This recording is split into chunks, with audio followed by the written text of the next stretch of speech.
Okay, dumating sa Isha. Okay, nag-adhan na, sabi niya. Ngayon nagdadalang isip siya, nagtatanong siya sa sarili niya, may wudu pa ba ako o wala na? Ano ang gagawin natin?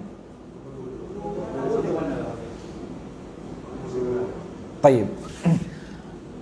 Sabi niya, magwudu na lang ulit para sigurado. Tayo. Ang mas'ala na yun, mga kapatid, tandaan ninyo ha, may wudu na siya. Originally, may wudu siya. Ang gagawin mo doon,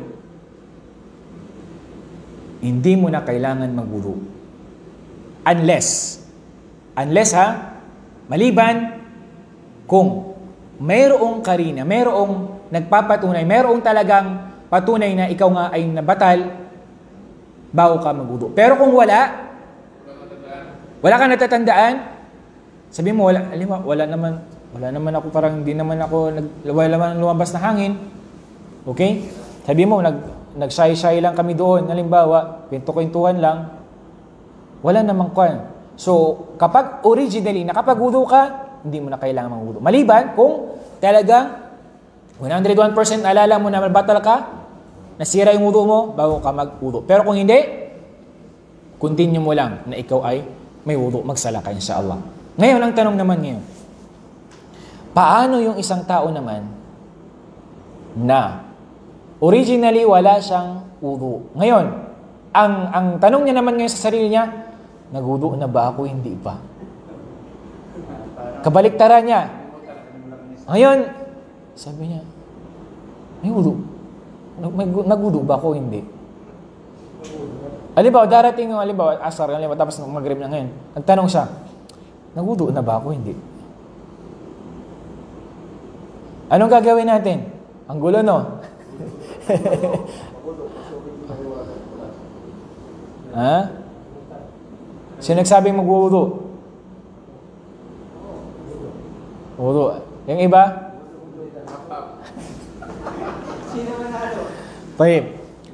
Kapag originally hindi ka pa nagwudu, magwudu ka. Unlike ng taong nagwudu, hindi niya na kailangan magwudu kung nagsiya ay nag-aalin lang. Okay? Nag-gets po ninyo yung ano na yun? Masala na yung nangyayari yung sa atin, di ba? Minsan, nagsala ka ng may wudu pa ba ako? Nasira na ba? Di ba? Meron namang time, sabi mo, nagwudu na ba ako? Hindi pa. Di ba? Ganun tayo minsan eh.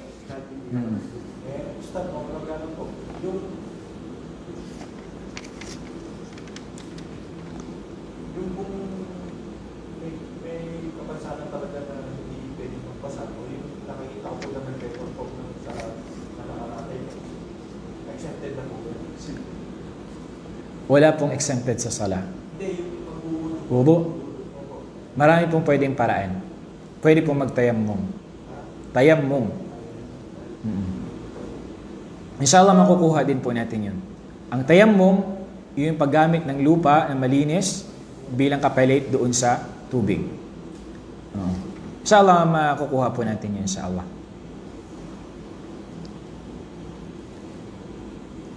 Okay. Kukuha po natin yun insyaAllah ta'ala. So natapos na po tayo dun sa pagpunas ng khuffain, ng jibari at imama. At proceed po tayo dito insyaAllah ta'ala sa patungkol sa ghusl, sa pagligo, kay paglilinis.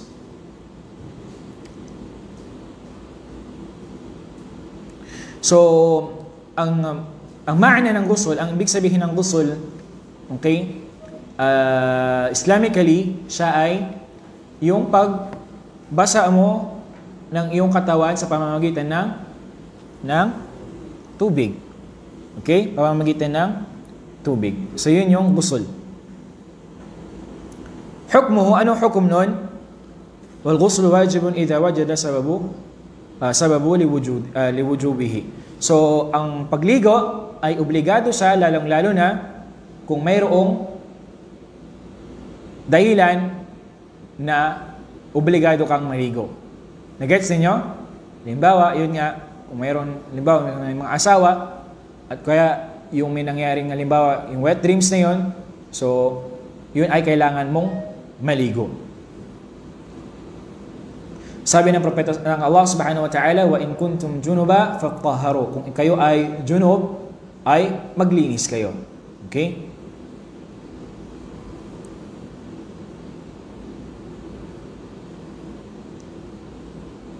So, obligado ang wudu sa ilang mga dahilan. Unang-una, khurujul mani min makhrajhi, yung paglabas ng sperm. Paglabas ng sperm, okay, ay kailangang maligo. Okay? Yung sperm cell. Okay? So, kailangan kapag may lumabas, kailangang maligo. Sinadya man o hindi sinadya, okay, kailangan mong maligo.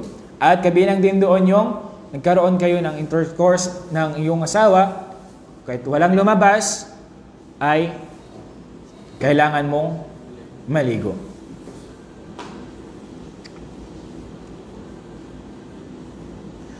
Pangalawa,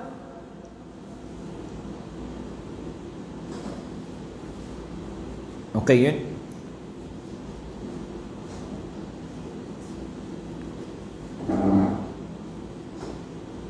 So yun, yung pangalawa na yun, kabilang doon yung yung dalawa kayo, halimbawa sa asawa mo, kahit walang lumabas, okay, kailangan ay maligo kayo. Pangatlo, Islamul kafir walaw murtaddan. Okay? Yung kapag ang isang kafir ay yumakap sa Islam, kailangan niyang maligo. Kailangan niyang maligo. So kayo siguro, di ba?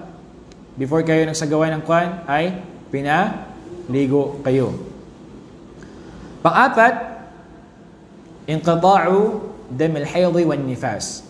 Kapag nawawala na o kaya natapos na yung time ng menstruation ng babae at kapag natapos na rin yung time ng yung halimbawa yung time natapos na ng anak yung babae, mga 40 days ganyan pataas, ay kailangan niya ng maligo. Okay? Yung hayd, siyempre yung babae lang naman may hayd, mayroong menstruation, buwan ng dalaw. Okay? So yun. Panglima, ang maut, yung kamatayan. So kailangan paliguan siya. Okay? Paliguan yung namatay bilang panglinis sa kanya. Pero merong mga ilan, patulad ng mga syuhada, yung mga martir, hindi na sila pwedeng liguan. Hindi na sila kailangan liguan. Okay, so yun ay 5. Unang-unang dahilan na wajib mang pagligo, paglabas ng simelya. Pangalawa, yung pagkaroon ng intercourse kahit walang lumabas. Okay, pangatlo, pagyakap ng tao sa Islam. Pang-apat, yung sa babae. Tapos na yung buwan ng dalaw niya at yung sa yung pagdurugo sa panganganak, yung nifas. Panglima ay yung janazah. Okay. So dito inshallah, pero yung bayan dito sa hayd, pero meron din ata dito inshallah ta'ala. Inshallah meron din yan. Doon mas malalim yung kanyang ito sa hayd wa nifas kasi merong mga mas'ala dito na kasi 'di ba merong mga abnormal na dugo ng isang babae na hindi natin alam kung yung pa ba ay dugo na o ano pa ba. Ano pa yung batas doon ng Islam? Halimbawa natapos na yung 7 days. Normally ang babae halimbawa sabihin natin ang kanyang menstruation ay 7 days lang. Okay? Pero nagkaroon ng pagkakataon na sumubra doon. Maabot ng 10 days, 15 days, 20 days. Okay? So merong mga mas'ala doon. Okay? Inshallah, doon natin mas palalawakan yung ating pagpapaliwanag hinggil dito. Okay?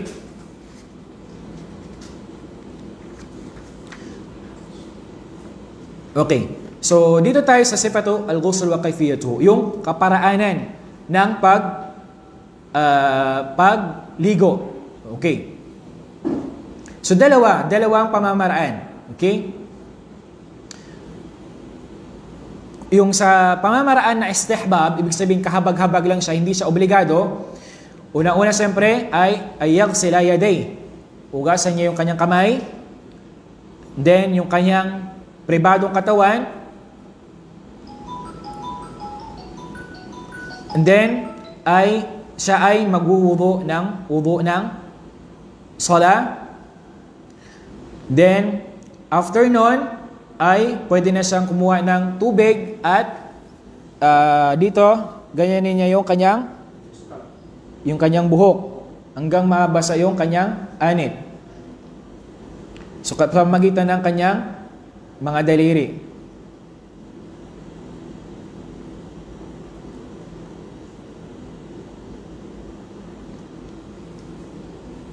Then after nun, ay susunod niya na yung ibang. Okay. So mas mainam siyempre sa kanan muna tayo mag-start. Sa kanan muna. Pero dito, sa kanan, then sa kaliwa, then lahat na yun. Yes. Then sa pamamaraan naman ijiza na, okay? So, yung pamaraan naman nito, yung direct na siyang maligo. Okay? Yung isang paraan, yung isa kanina gudo, di ba? Nagudo muna. Okay? Ito naman ay direct na siya. Parang binasa niya na agad yung kanyang katawan. At siyempre may niya rin yun.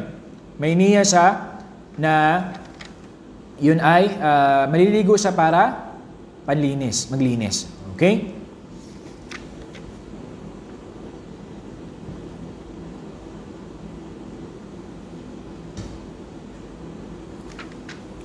And then, siya ay wudu al-janaba. At siya ay nagwudu rin dito. فَأَفْرَغَ عَلَى يَدَيْهِ فَغَسَلَهُمَا مَرَّتَيْنِ. Then yung kamay niya, hinugasan niya rin, 2 o 3. Tamagmada siya ay nagmumog, istinsyak, yung nagsinghot, وَغَسَلَ وَجْهَهُ وَذِرَاعِهِ. Okay? At yung paa niya, okay? Yung kamay niya, then, bago niya, inano yung kanyang ulo. Hinugasan, ghasala jasadihi. At hinugasan niya na yung ibang parte ng katawan niya.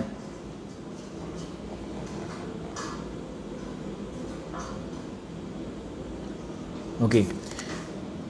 Actually, merong hadith na narrate ni Maymuna. Inshallah ta'ala, mas palalawakin natin yung ano niya. Kay Maymuna at yung kay Aisha radiyallahu anha. Okay? Kasi nga 'di ba, merong nagwudu, then iiwanan nila yung paa nila bago direct na silang magbuhos. Meron naman na hadith ay hugasan na nila pati yung paa nila, then bago sila maliligo. Nakita niyo yung pagkakaiba? Yung isa, hindi niya pagwudu niya, hindi niya muna babasain yung paa niya. Yung isa naman, babasain niya agad din bago sa maligo. Sa pag-wudu yun. Okay? Pero yun ay hadith na sahih. Okay? Sa narrate ng hadith ni Aisha radiyallahu anha at kay Maymuna. Si Maymuna ay, sino siya? Asawa ni ng Propeta Muhammad sallallahu alaihi wasallam.